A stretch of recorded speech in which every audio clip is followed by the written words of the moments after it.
Buenas tardes, niños. Se les hace una explicación de las componentes rectangulares de un vector y a su vez de cómo se suman los vectores obteniendo sus componentes. Las componentes rectangulares se llaman así porque forman un ángulo recto entre sí en dos dimensiones, x y y, por lo tanto se usan por eso en el plano cartesiano. A continuación vamos a realizar primero la obtención de las componentes en X y en Y de dos vectores a los cuales le llamaremos A y B. Y a partir de esas componentes realizar la suma de dichos vectores. El componente se grafica de la siguiente manera. Primero se hace un plano cartesiano. Luego sobre ese plano cartesiano se dibuja el vector, para este caso el vector A. Después de eso, a partir de la flecha del vector se traza una línea que forme un ángulo recto con cada uno de los ejes. Por ejemplo aquí con el eje X. Luego se hace lo mismo con el eje Y.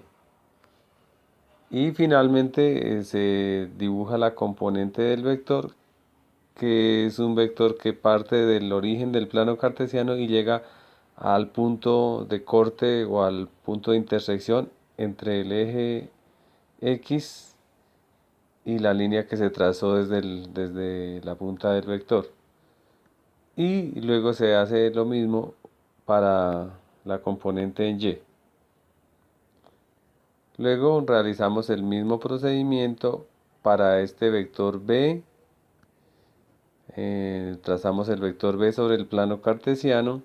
Luego le trazamos su línea perpendicular desde la punta hasta el eje X para obtener la componente en X. Y luego le hacemos lo mismo para el eje Y y así obtener la componente en Y del vector B. Luego de obtenidas las componentes en X y en Y de los dos vectores, entonces en un nuevo plano cartesiano dibujamos la componente en X del vector A y luego a continuación la componente en X del vector B. La componente resultante entre estas dos componentes se le conoce como resultante en X y se simboliza Rx. Luego en el eje Y lo mismo, dibujamos la componente en Y del vector A y a continuación la componente en Y del vector B.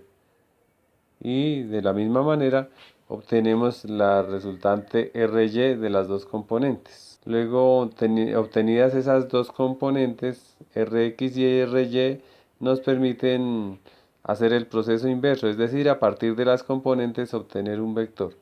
Entonces, ¿cómo se hace? Se traza una línea perpendicular desde donde terminó la Rx y otra línea perpendicular al eje Y desde donde terminó la componente Ry. Y se traza un vector desde el origen del plano cartesiano hasta el punto de intersección de las dos líneas perpendiculares a cada uno de los ejes.